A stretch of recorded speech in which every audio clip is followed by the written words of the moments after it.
turashimana kugeza kuri iyi saha itugiriye ubuntu kuba turi hano kugira ngo tuganire amajambo y'Imana.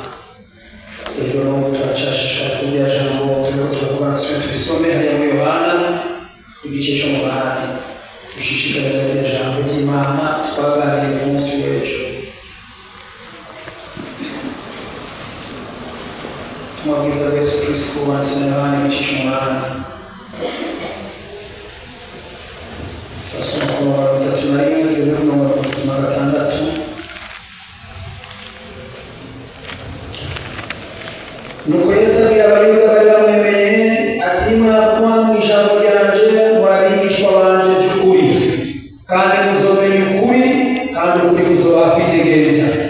Aramwishyura bati, turi urubyaro rwa Aburahamu, naho twigeze tujakarira umuntu n'umwe, none ubu uti ngo tuzohabwa kwidegemvya.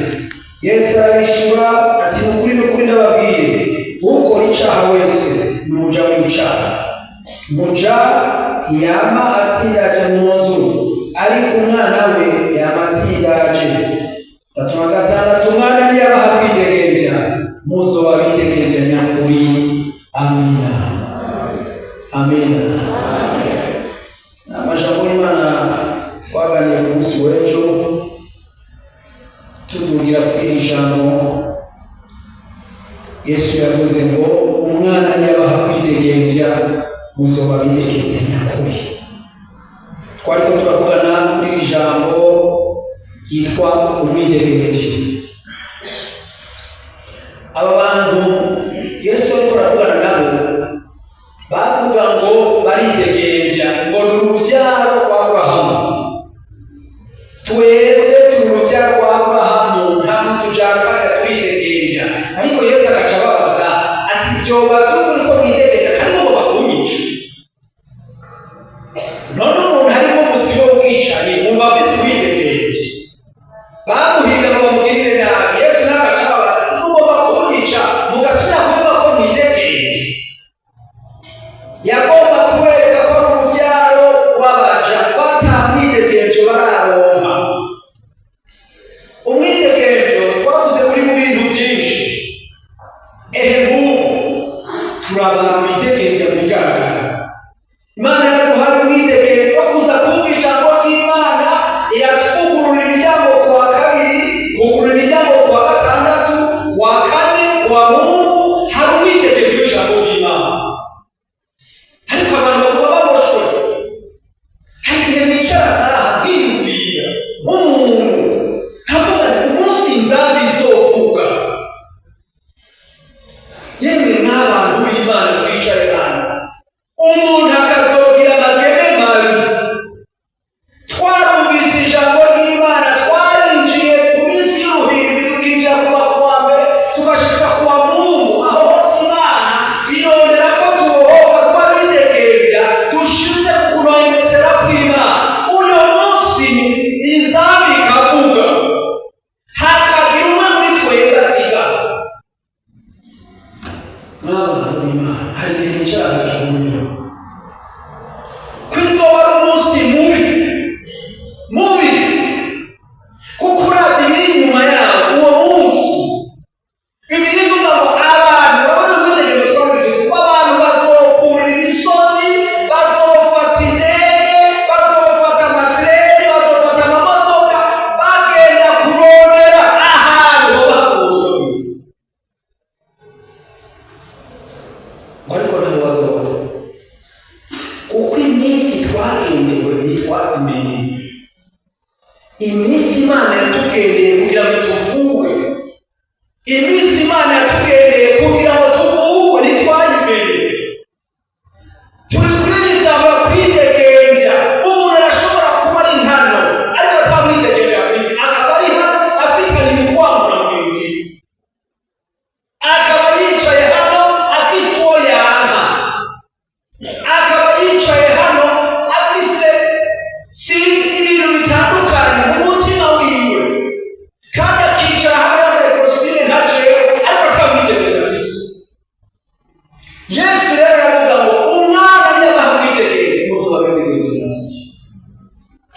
hari ijambo yavuze hariya mu Bagalatiya, reka turebe gatoya, ni umurongo urya umwe gusa, murabe icyazanye Yesu. Abagalatiya, Cete Pawulo yandikiye ishingiro ry'Igalatiya, igice cya 5, musomye umurongo umwe wa mbere n'umubwiriza. Pawulo yavuze Kristo, Abagalatiya igice cya 5 ku murongo wa mbere, Kristo yatugobotoye ngo tube mu mwidegemvyo, nuko muhagarare mushikamye, ntimukongere kuzingirwa n'ugutwaza ituntu n'ubuca. Imana nitugirire neza. Intumbero ya Kristo yatugobotoye. Kugobotora ni ijambo ryumvikana. Twarahantu tuboshwe, twarahantu mu kaziti, twarahantu tudashobora kwikurayo.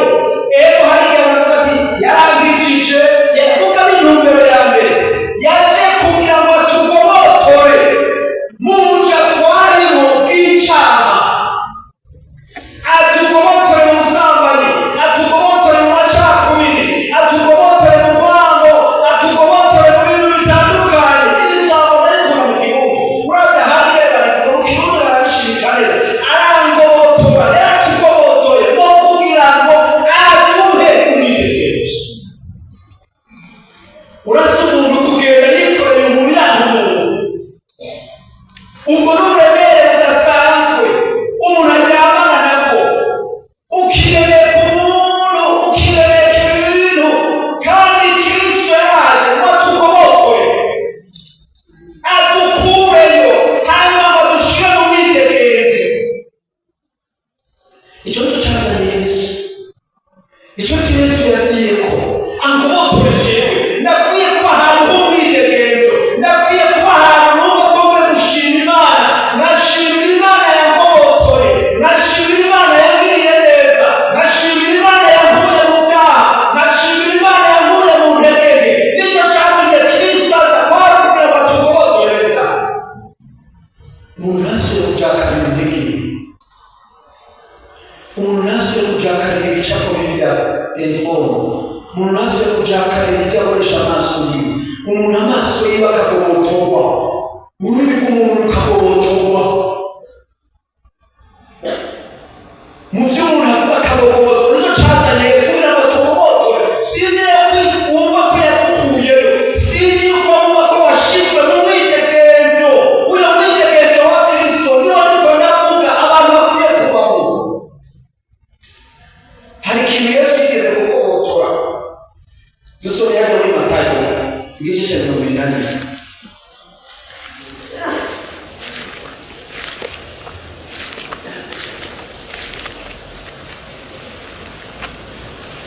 Ndani iki gikoko Yesu yahaye umwidegemvyo.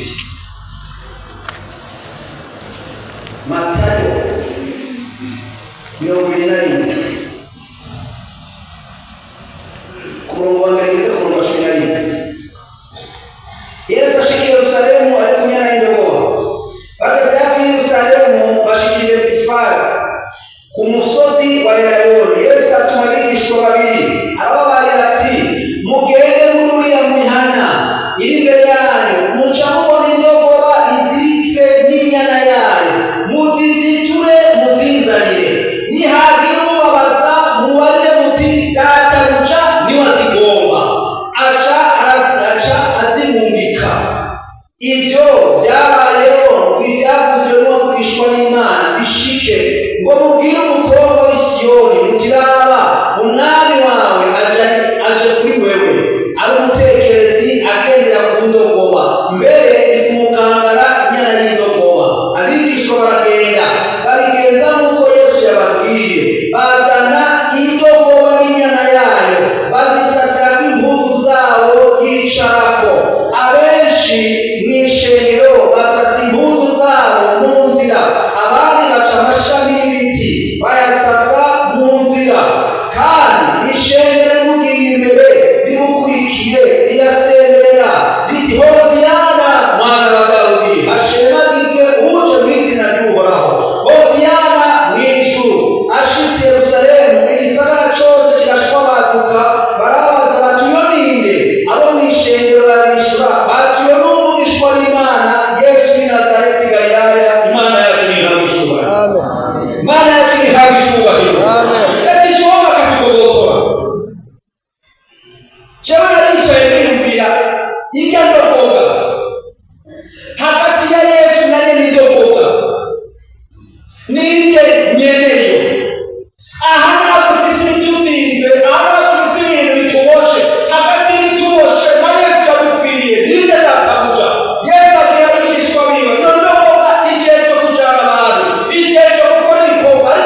databuja aho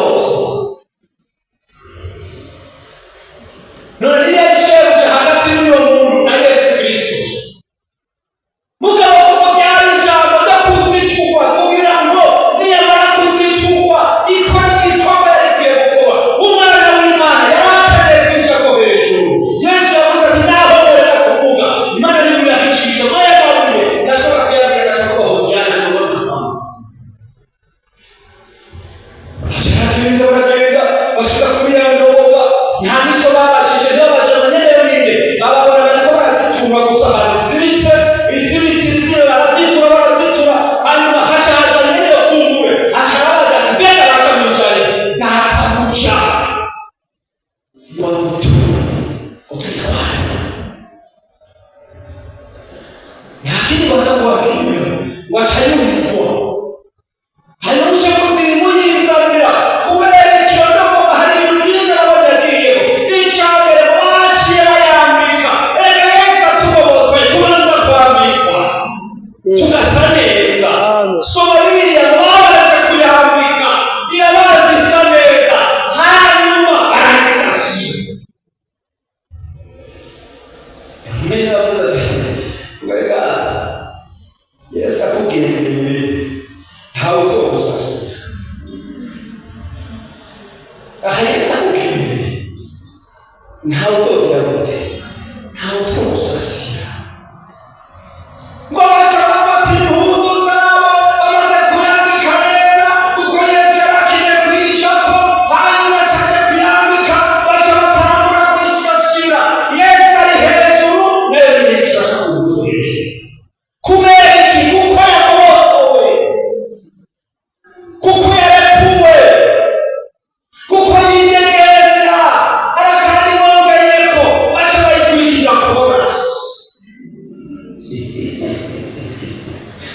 Mbega aho yarinziritse hari korasi yumva? Ega harinziritse nta korasi uzokumva kuko uraziritse. Ariko Yesu atugobotoye korasi ziravuga. Yesu atugobotoye amasenge aravuga. Yesu atugobotoye indirimbo ziravuga. Yesu atugobotoye n'abantu baraturirimbira. Kachigenda kuhongora hamwe y'abashemezwe nayo gusa Yesu ari hejuru. Uje mwizina ry'Uhoraho yero nimeze gacha yumva y'abantu yarumvishijwe mbere mu buryo bw'igikoko ndibaza kwenda cyumva. Iri rigenda mw'ibarabara, iri rigenda ishika Yerusalemu, iri rigenda yumva amashimwe, umuntu yakobotowe nigomba yumva ivyo vyiza kuko Yesu ari kuriwe. Yesu yakobotora gusa akajako akaca bashefu.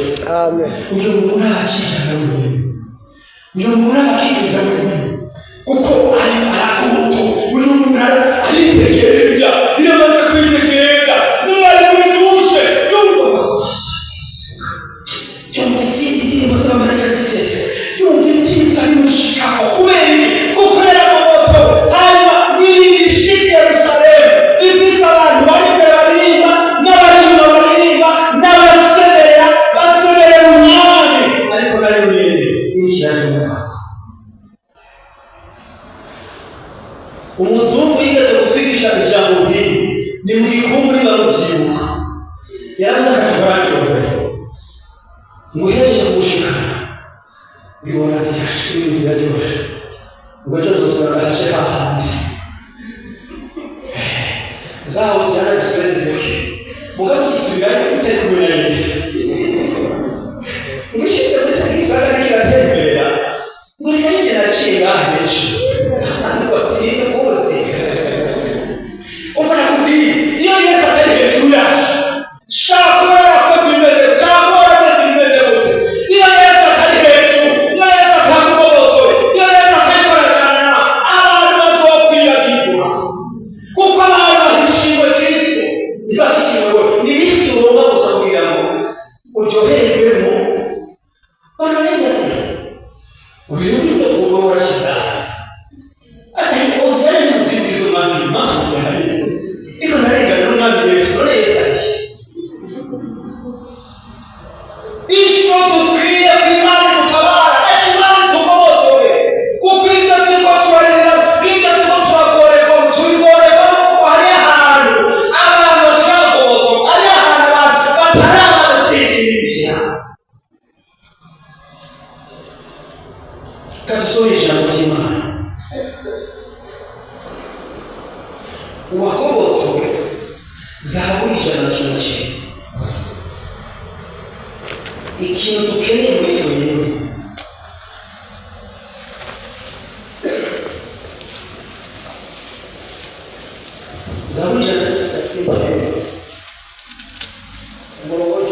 ikintu kigukwiye.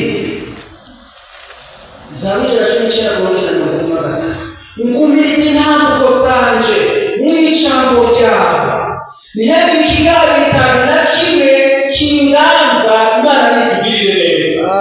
Ikintu dukwiye gusenga Imana, ikintu dukwiye kwinginga Imana, uzobwire Yesu ati ngumiriza intambuko zanje, ko mbyutse ngumiriza intambuko zanje zigendere mw'ijambo ryawe, zigendere n'ijambo ry'Imana, zibe mw'ijambo ryawe. Aho mbonera hose Imana ngumiriza intambuko zanje zigume mw'ijambo ryawe, kuko nizaguma mw'ijambo ryawe nta kigali kitari kizonganza, nta vyaha bizotuganza. Cyo gituma Yesu yavuze ngo ijambo ryanjye rijyamo muri mwebwe, mugume muri ijambo ryanjye rijyamo muri mwebwe, muze musabe icyo mugomba cyose data tukibaho, mugabo condition ijambo ryanjye riri muri mwebwe. Dawidi aramenya kera kumiriza intambuko zanjye mw'ijambo ryawe, utugume mw'ijambo ryawe. Namabwira abantu kenshi ko turayara, abantu baragira apeti yo kurya, nta muntu n'umwe yibuza ko mu gitondo akwiye kurya, nta muntu yibuza ko saa sita akwiye kurya utabibuze.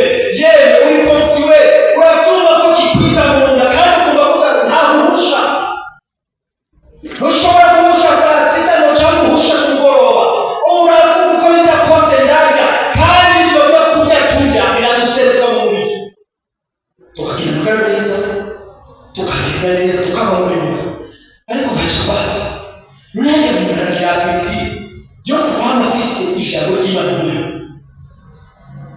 Aha kweli mu buryo bw'imbere urashobora kumara gatatu basome Bibiliya, muherera akaguhaye umukate w'ubugingo ngo ukuryamemo uyu mutsima uhushurirwe, ukubemo ukuryamemo ukomeze, ukamara iminsi 3 utawurya, wenda wajya kubaho.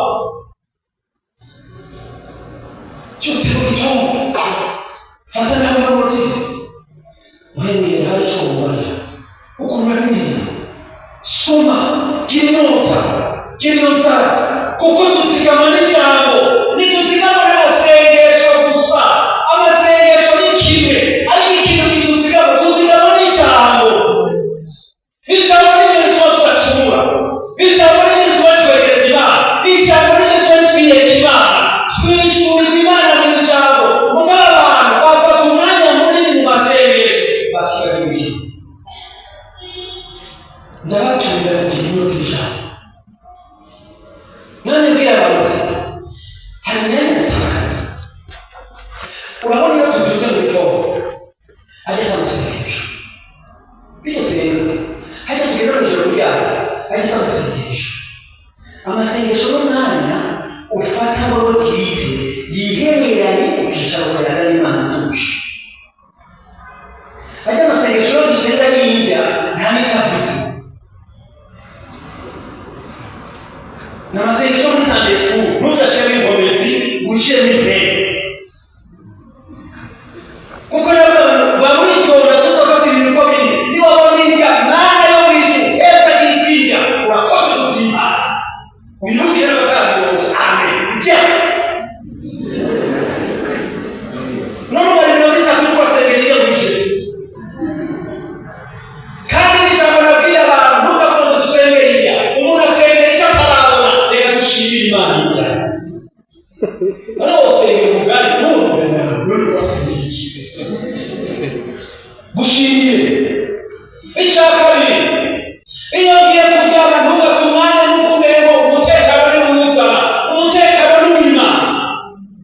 Mana ndagushima ko wabanye nanje uyu munsi. Ibyo nakoze nasabye mu gitondo mu nkora ibyo ugomba. Ndagushima ko washoboye ibyo nakoze bitaguhimbaye, ndagusabye imbabazi. Ariko ndasabye umunani ngiye kuryama, ruhura umubiri wacu, ruhura umubiri wacu, ariko imbere sinayemereye kuruhuka. Kubera iki? Kuko bibiliya ngo n'izambi ishobora kuvuga mu ijoro. Imbere itari maso utabakira. Nicyo gituma ubona naho dusinziriye, nawe umurozi yoca hejuru yawe, uza wumva utumbutse mu mpera, n'impembe maso, ukaza wumva uramukemereye kandi usinziriye. Impembe yanje nibe maso Mana, ariko umubiri wanje usinziriye. Amen. Ntazamurusha. Tabarukisha abadayimoni batari yiki.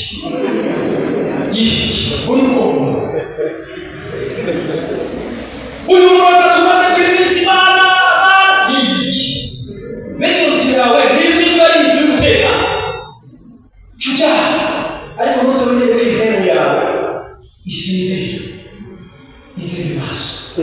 Kandi nisinzira rero. Uzibwire maso ufise ijambo. Hari abantu basinzira ku myitwarariko w'isi, bagasinzira mu bibazo bitandukanye, n'intego kubera yarusha igasinzira. Ireke kuba maso ufise ijambo. Ijambo ryawe riri kumwe kuri jewe. Hanyuma umunsi umurozi azosha mu nzu yawe, uyu munsi atumenya Kristo yawe iri ku mutekano w'ijuru.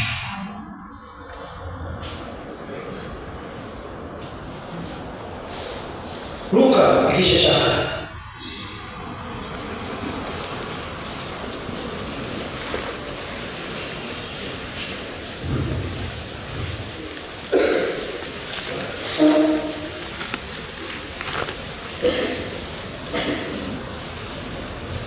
Luka igice cya kane umurongo wa 18 na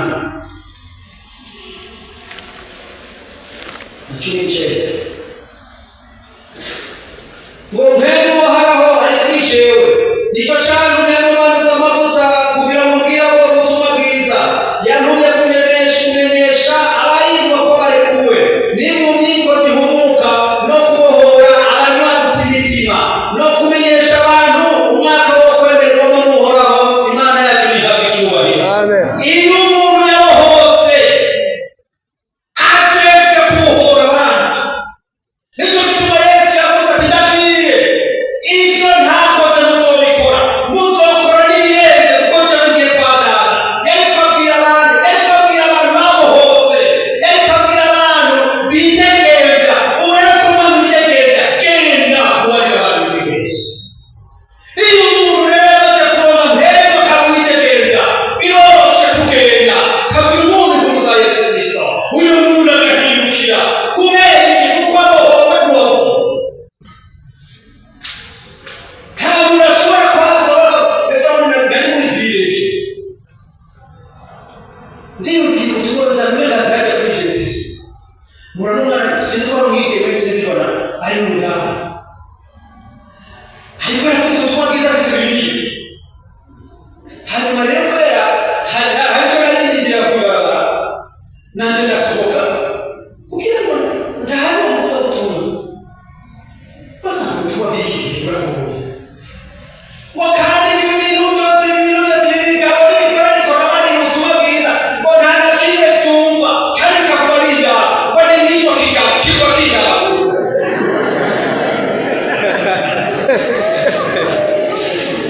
Ubutumwa bwiza aho yaje kubwira babiri gitagani kimwe kitagomba kwakira Yesu. Turi kumwe na madame y'umuriro aratwi. None uyu muntu uburake uvuye mbega ubutumwa bwiza uri mu burake bw'ubu. Hanyuma rero bahagaze hatwere hamurama ngo umushyuye amaso ndagusa. None ubwo butumwa bwiza buzohora ubwo butumwa bwiza burimo inzara, kumbure burimo ibibazo, none batabwakiye babikubwiye ncana witegereza kuko rero yawe ijambo ry'Imana kwenya kwagura karahoboka. Bibiliya ivuga ngo mpere muri jewe byagutumye genda mukora. Ubutumwa bwiza n'ubujambo n'ibirake ntibujambo no gutukana. Ndahari iryo vuba ingene umukobwa ataje, ndahaba n'inzara afise, ndahaba ingene karaduka, ntazi n'uri imbere kandi uramusengera, ntazi n'uwo ari we, azi ko ari igipandari kimuhagaze imbere. N'ubwo butumwa bwiza buzomuhora nde? N'ubutumwa bwiza bw'umuntu ari mu inzigo, ubutumwa bwiza buri mu muntu ari umutima mubi, ubutumwa bwiza buri mu muntu yamerewe nabi, n'ubwo buzomuhora nde? Ubutumwa bwiza bwemaza kubohora jewe. Hanyuma maze kunyuzuza kuko nabohotse bamvise umupango mbafise ubushobozi bwo kubohora.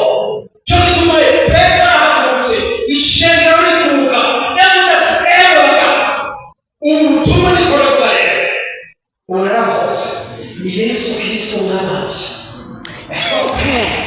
unashinga amanga sijani kwa mkete wa mkoba yakange to muri kubuye nabika leo sana nda hinduka sana nda hoke nakana genda nakawukita yarumwigishwa wa Yesu kandi yabonye ubwiza bw'Imana ariko hari ahantu kende bana atanga hoke acha kumwanya Yesu nataka kutabiti na Yesu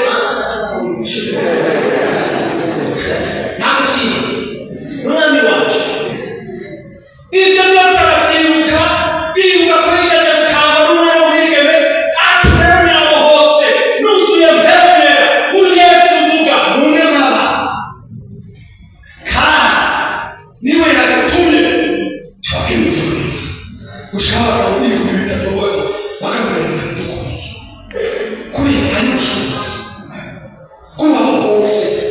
ubahohotse n'abaramuhora ariko ukibosha ntushobora kubohora utegereza kubanza kuba warabohotse kugira ngo nawe ubohore kandi tubereka ko ufata amavuta ari kuri bo ko amavuta ari kuri bo rero vuga igihohiko guhumbi bitatu ariko utaha uri data nawe tuvuga ubutumwa bwiza ifoko